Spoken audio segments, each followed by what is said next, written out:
A Ferris wheel or a big wheel in the United Kingdom is an amusement ride consisting of a rotating upright wheel with multiple passenger carrying components attached to the rim in such a way that as the wheel turns, they are kept upright using by gravity. After taking a ride in Ferris wheel, Aarti came out from the crowd and was observing her friends who were enjoying the ride. She was curious about the different angles and measures that the wheel will form. She forms the figure as the given below. ठीक है, ये actual wheel दिखा रखा है हम लोगों को. यहां पे इसका सेंटर है, यहां पे एस आर क्यू 3 पॉइंट्स हैं. ऑब्वियसली अगर आप देखोगे तो आर पी और क्यू पी ये 2 टेंजेंट्स बन जाएंगे इस सर्कुलर पे, और उसी का रेफरेंस डायग्राम एक मैंने बना रखा है. राइट, अब इसके ऊपर बेसिस पे कुछ क्वेश्चंस हमसे पूछे गए हैं. In the given figure find the angle R O Q. इस फिगर में हमें एंगल आर ओ क्यू निकालना है. ऑब्वियसली बात है, अगर आपको चैप्टर थोड़ा बहुत भी याद है तो आप बता सकते हो एंगल आर ओ क्यू कितना होगा. ये जो 2 एंगल्स बनते हैं इन दोनों का एडिशन कितना हो जाता है 180 डिग्री. ठीक है, तो angle R O Q plus angle R P Q is 180 degree. ये कंडीशन हमेशा फुलफिल होती है. रीजन बीइंग यहां पे जो एंगल बनता है 90 डिग्री होता है, ये भी 90 डिग्री होता है, बिकॉज रेडियस और टेंजेंट के बीच का एंगल है. ये रेडियस और टेंजेंट के बीच का एंगल, ये दोनों 90 हो गए.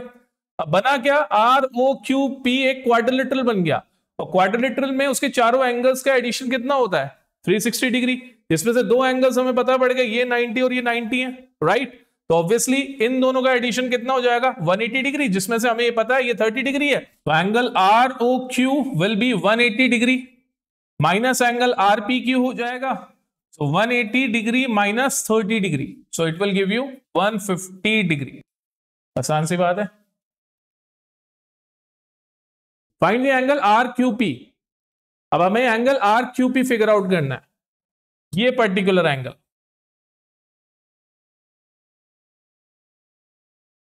देखो हमने सेंटर वाला एंगल फिगर आउट कर लिया था, ये कितना था 150 डिग्री. तो दिस एंगल इज 150 डिग्री.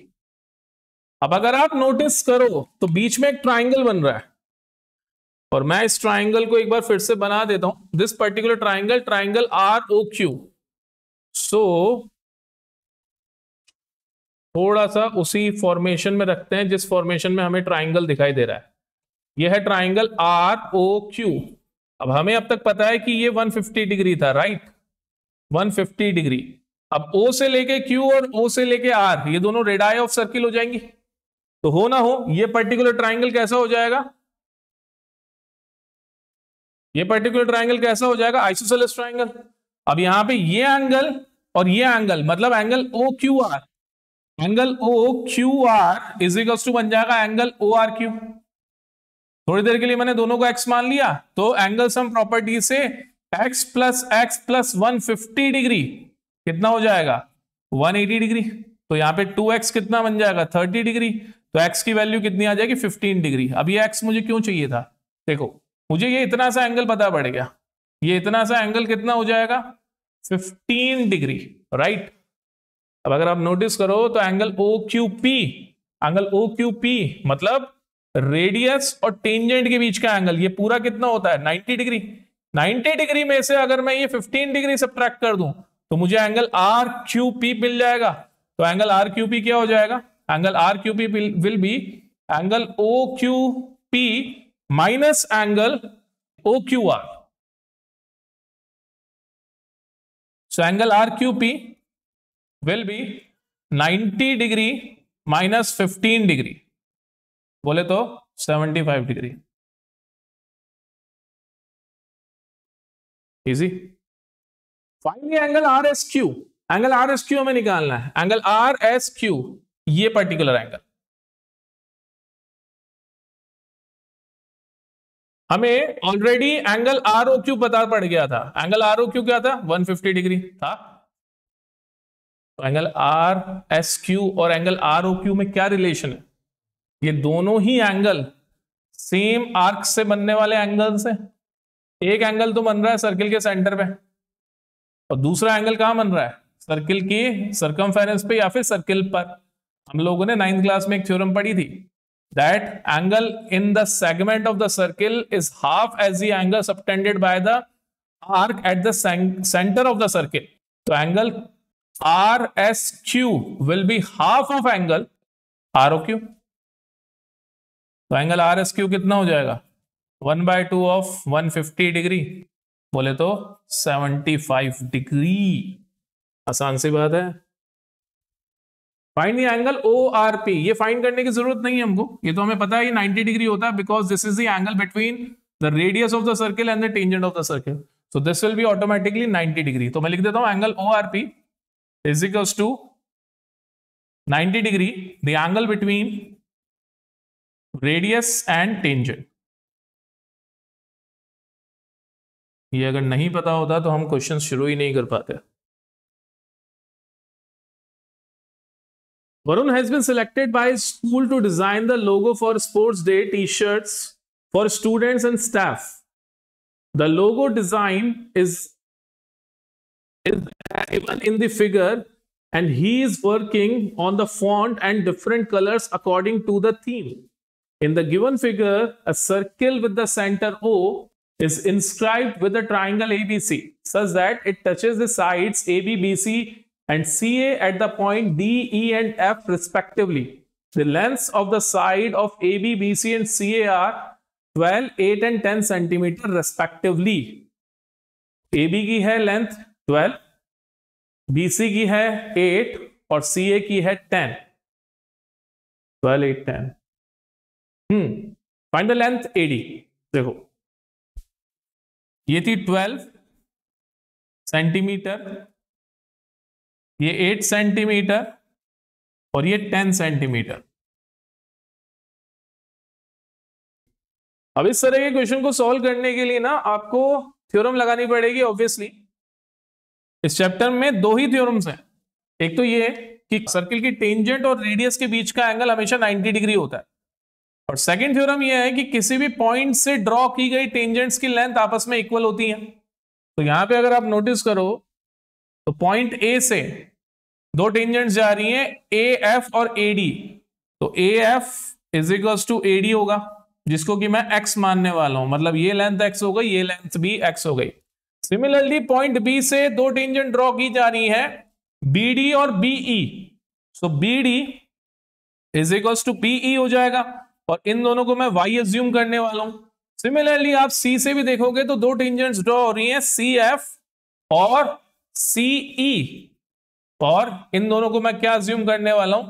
मैं Z अज्यूम करने वाला हूं, राइट।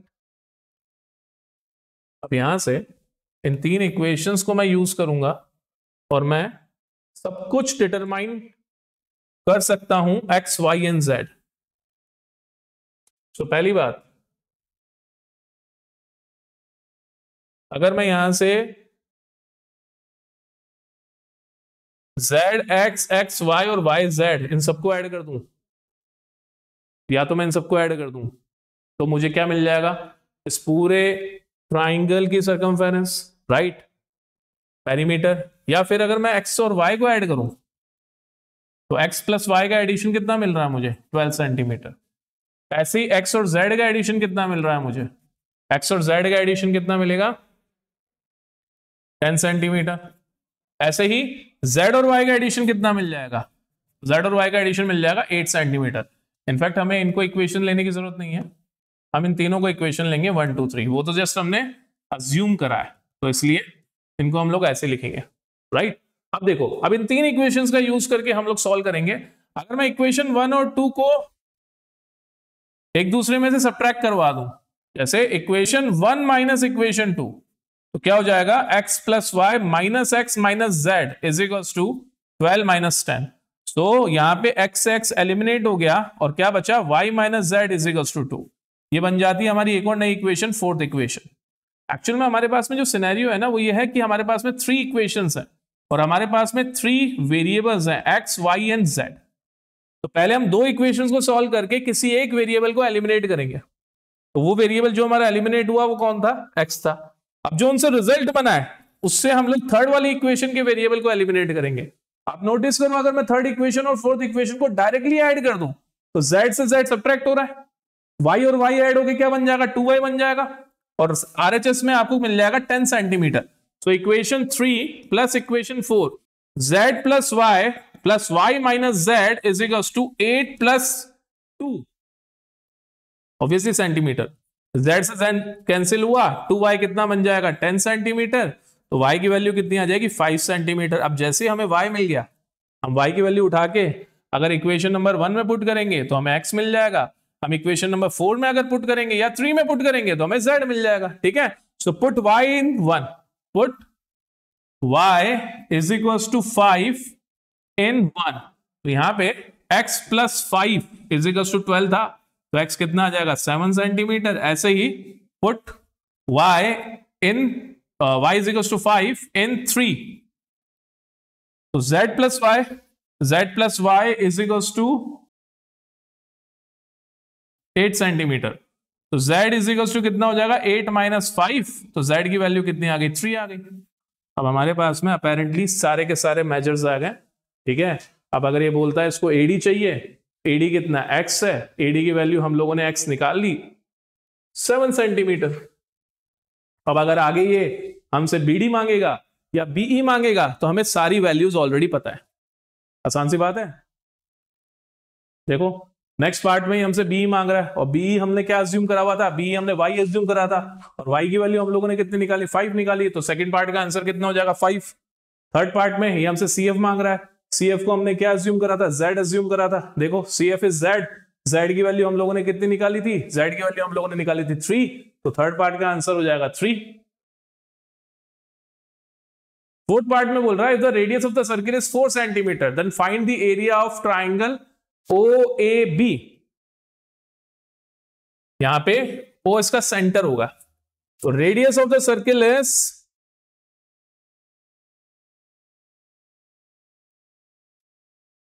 4 सेंटीमीटर, तो मैं OD रेडियस बना सकता हूं इसके 4 centimetre.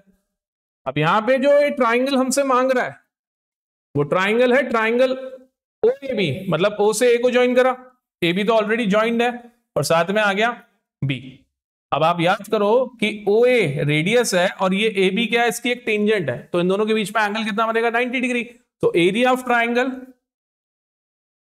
OAB will be half into base that is AB times height that is OD।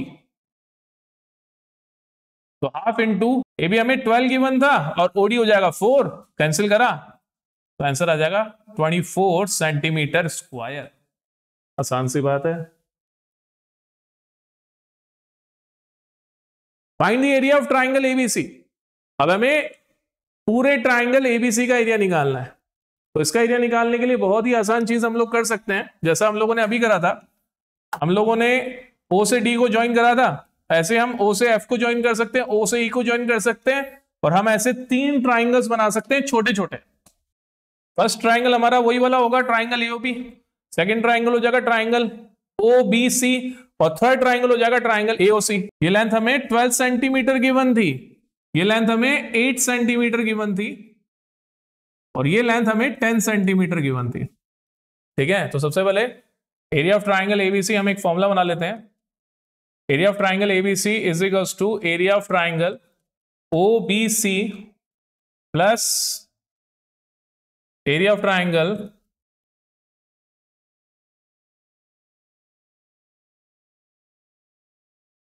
OAC plus area of triangle OAB। So क्या बन जाएगा, एरिया ऑफ ट्राइंगल ABC। इन सारे ट्राइंगल्स में ये रेडियस 444 सेंटीमीटर है, और सभी के अंदर रेडियस जो होगी अपनी अपनी टेंजेंट से परपेंडिकुलर रहेगी। तो हम सबके लिए half into base into height का फॉर्मूला लगा सकते हैं, तो फटाफट से फॉर्मूला लगा रहे हैं। हाफ इंटू 4 इंटू 12 हो जाएगा सबसे पहले, फिर हाफ इंटू 4 इंटू 8 हो जाएगा, फिर हाफ इंटू 4 इंटू 10 हो जाएगा। कैंसिल आउट करा, ये 2 टाइम्स कैंसिल हुआ, ये भी 2 टाइम्स कैंसिल हुआ, ये भी 2 टाइम्स कैंसिल हुआ, 2 times 12 is 24, 2 times 8 is 16, 2 times 10 is 20. तो फाइनल वैल्यू कितनी आ जाएगी 60. तो 60 centimetre square.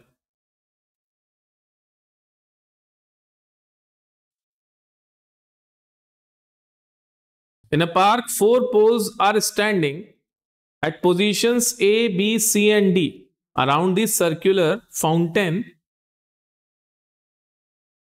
That the cloth joining the poles A, B, B, C, C, D, and D, A touches the circular fountain at P, Q, R, and S respectively, as shown in figure. ठीक है, fountain यहाँ poles से दिख रहे हैं, but यहाँ पे हो रहा है ऐसा. ये सर्कुलर फाउंटेन है, ए बी सी डी पे पोल्स लगे हैं, पोल्स को ज्वाइन करने वाले क्लोथ टच कर रहे हैं पी क्यू आर एस पे इस सर्कुलर फाउंटेन को. ठीक है. If O is the center of the circular fountain, then angle OSA. Angle OSA, अगर आप O को S से ज्वाइन करवाओगे तो ऑब्वियसली आप क्या बना रहे हो, एक रेडियस बना रहे हो इस सर्किल की. OS will be the radius and DA क्या हो जाएगा, D हो जाएगी इसकी टेंजेंट, मतलब ASB इसकी टेंजेंट हो जाएगी. तो एंगल OSA बाय डिफॉल्ट क्या हो जाएगा 90 degree, because this is the angle between the tangent of the circle and radius of the circle. आसान सी बात है. If AB is equals to AD, अगर AB और AD का मेजर इक्वल है, then write the name of the figure ABCD. तो हमें ABCD का नेम बताना है. तो अगर AB और AD आपस में इक्वल हो जाते हैं, ठीक है, तो यहां से हमें पता है कि AB प्लस DC का एडिशन AD प्लस CB के एडिशन के इक्वल होगा, क्योंकि इसमें एक प्रॉपर्टी फॉलो होती है. जब भी कोई क्वाड्रिलेटरल किसी सर्कल को सर्कमस्क्राइब करता है कुछ ऐसे कि उसकी चारों साइड्स सर्किल की 4 टेंजेंट्स की तरह बिहेव करें, तो क्वाड्रिलेटरल की ऑपोजिट साइड्स के एडिशंस आपस में इक्वल हो जाते हैं. ये हमने कहां करा था, ये हमने एनसीईआरटी के क्वेश्चंस में ऑब्जर्व करा था, और ये रिजल्ट बहुत काम आता है. That the sum of the opposite sides of this quadrilaterals will be equal. अब यहां पे हमें दे रखा है कि AB is equal to AD है, तो हो ना हो मैं यहां से AB को AD से कैंसिल कर दूंगा, तो यहां से मुझे क्या पता पड़ेगा कि CD भी CB के इक्वल हो गया. मतलब AB is equal to AD, ये दोनों साइड्स आपस में इक्वल हुई, और साथ ही साथ CB और CD भी आपस में इक्वल हुए. तो ये कैसा शेप हो गया, ये बन गया एक रोम्बस. ठीक है, CD is equal to CB. So इसको मैंने बोला 2, और यहां से मैंने ले लिया इसको गिवन पार्ट को AB is equal to AD, that is 1. तो मैं लिख सकता हूं from 1 and 2 ABCD is a rhombus.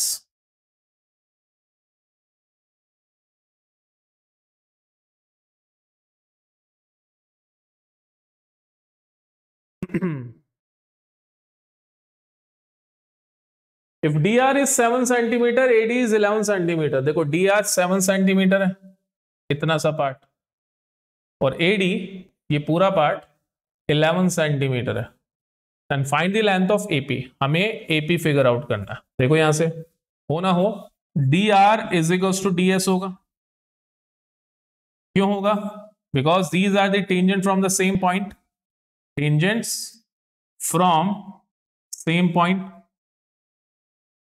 तो मुझे यहां से क्या मिल गया, that DR is equal to DS. मतलब हो ना हो DS की वैल्यू कितनी आ गई 7 सेंटीमीटर. साथ ही साथ DA या AD किन दो वैल्यू से मिलकर बना है, DS और SS से. तो मैं लिख सकता हूं यहां पे कि AD is equal to DS plus AS, जो कि है 11 centimetre.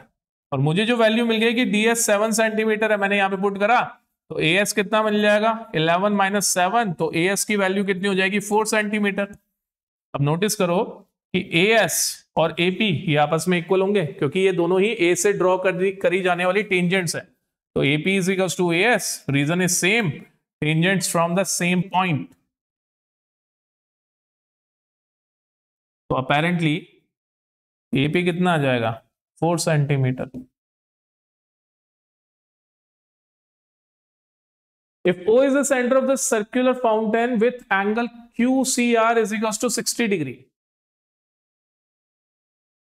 Angle QCR is equals to 60 degree. Then find the measure of angle QOR। हमें QOR का मेजर निकालना है।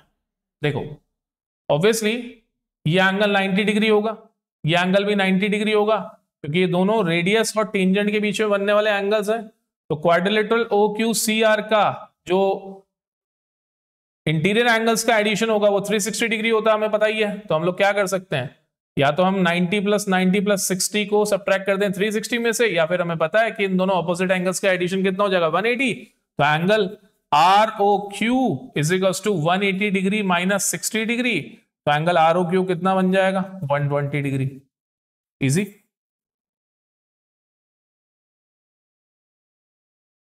A children's park is in the triangular shape as shown in figure below. In the middle of the park, there is a circular region for younger children to play. It is fenced with 3 layers of wires. The radius of the circular region is 3 meters.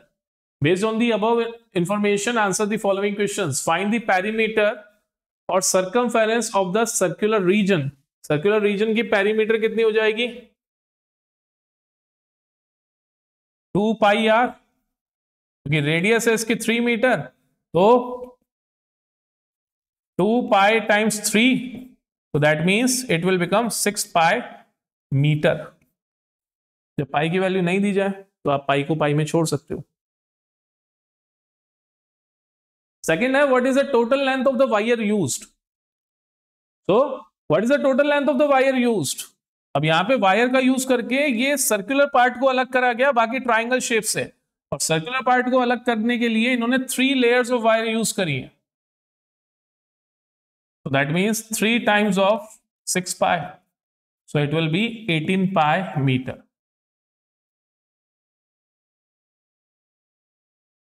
What is the area of the circular region? Circular region का area क्या हो जाएगा pi r square. So pi times 3 का square. So it will become 9 pi meter square. If BD is 6 meter, finally BD की value 6 metre है, DC is 9 metre, DC की value 9 metre है, and area of triangle ABC is 54 metre square. Find the length of the side AB and AC respectively.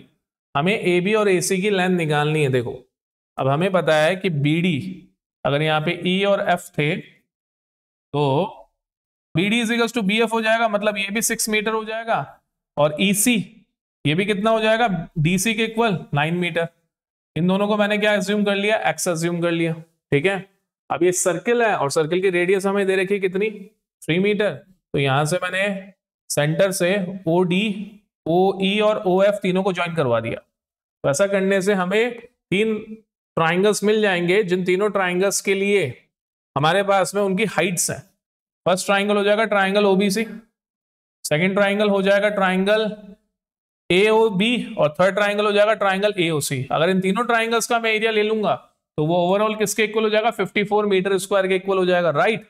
तो मैं क्या कर सकता हूं, मैंने यहां से तीनों ट्राइंगल्स का एरिया लिया, जिससे सबसे पहले OBC, तो area of triangle OBC plus area of triangle OAB